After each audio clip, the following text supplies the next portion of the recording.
라멕은 182살에 아들을 낳았다. 그는 아들의 이름을 노아라고 짓고 말하였다.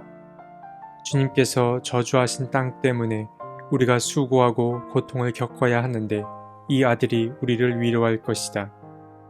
라멕은 노아를 낳은 뒤에 595살을 살면서 아들, 딸을 낳았다. 라멕은 모두 777년을 살고 죽었다. 노아는 500살이 지나서 셈과 함과 야벳을 낳았다. 창세기 5장은 하나의 커다란 줄기를 보여줍니다. 그 줄기는 아담으로부터 시작해 노아에게까지 이어집니다. 물론 마지막 32절에 노아의 세 아들 이름이 거론되기는 하지만 5장의 핵심 인물은 노아임이 분명합니다. 왜냐하면 앞으로 하나님께서 한 사람을 선택하여 새로운 역사를 펼쳐가시는데 선택받은 그 사람이 바로 노아이기 때문입니다. 하지만 6장부터 시작되는 노아의 이야기는 어딘지 모르게 좀 슬픈 느낌을 줍니다. 하나님께서 사람 지으신 것을 후회하셨다는 말씀이 등장하기 때문입니다.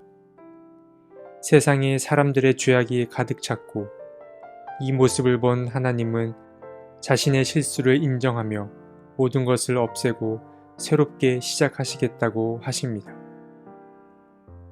성경을 읽다 보면 중간중간 족보가 등장하는 걸 알 수 있습니다. 구약은 창세기가 대표적이고 신약은 복음서가 대표적입니다. 사실 이야기라는 것은 전하고자 하는 메시지가 담겨 있기 마련입니다.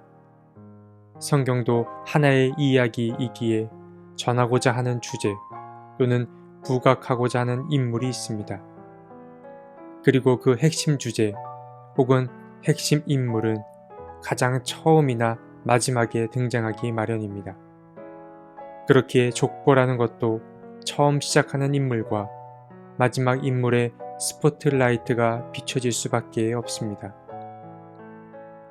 하지만 족보 한가운데 놓인 인물들, 다시 말해 하나의 위대한 인물을 탄생시키기 위한 족보의 줄기에 놓인 그 인물들이 없었다면 큰일을 할 인물, 주목받을 만한 한 명의 위대한 정신은 탄생하기 어려웠을 것입니다. 우리는 성경을 보면서도 이처럼 이름 없이 살다간 사람들 또는 주목받지 못한 채 살다간 인생들을 우리는 기억해야 합니다. 셋, 에노스, 게난, 마할랄렐, 야렛, 에녹, 무두셀라 등 그들이 없었다면 노아의 존재도 없었을 것이고 노아가 없었다면 하나님의 새로운 역사도 쓰여질 수 없었을 것이기 때문입니다. 지금은 돌아가신 신영복 선생님이 쓰신 책 담론에 흥미로운 이야기가 등장합니다. 여러분께서는 영화나 드라마에 등장하는 주인공 그리고 엑스트라의 차이를 아십니까? 주인공과 단역 배우를 여러분은 어떻게 구분하십니까? 우리는 저마다 하나님에게 있어 소중한 존재들입니다. 커다란 무리 속에 있을 때는 익명의 한 사람일 뿐이지만 하나님 앞에 단독자로 섰을 때는 저마다 자기 인생의 주인공인 것입니다. 주인공 자리에 앉히면 엑스트라도 또 보잘것없이 여겨지던 존재도 모두 빛난다는 사실을 기억하시기 바랍니다. 주님과 동행하는 이는 그 누구나 빛나는 존재임을 잊지 마시기 바랍니다. 영화의 주인공과 엑스트라의 결정적인 차이가 여러분은 무엇이라고 생각합니까? 엑스트라와 주인공의 차이는 외모의 차이가 아닙니다. 엑스트라와 주인공의 결정적인 차이는 주인공은 죽을 때 말을 많이 하고 죽는다는 사실입니다. 엑스트라는 금방 죽습니다.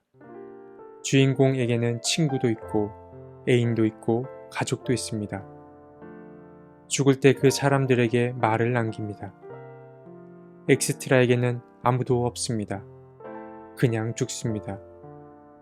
누구든지 주인공의 자리에 앉히면 빛이 납니다.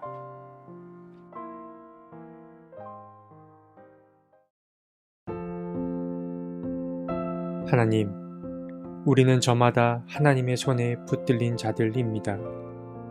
하지만 그 사실을 잊은 채 나 좋을 대로 살거나 아니면 자기 자신을 너무 초라한 영혼으로 대할 때가 있었습니다. 주님, 하나님과 동행하는 영혼은 왜소해질 수 없습니다. 하나님께서 함께 하시면 우리는 다시 빛을 발할 수 있습니다.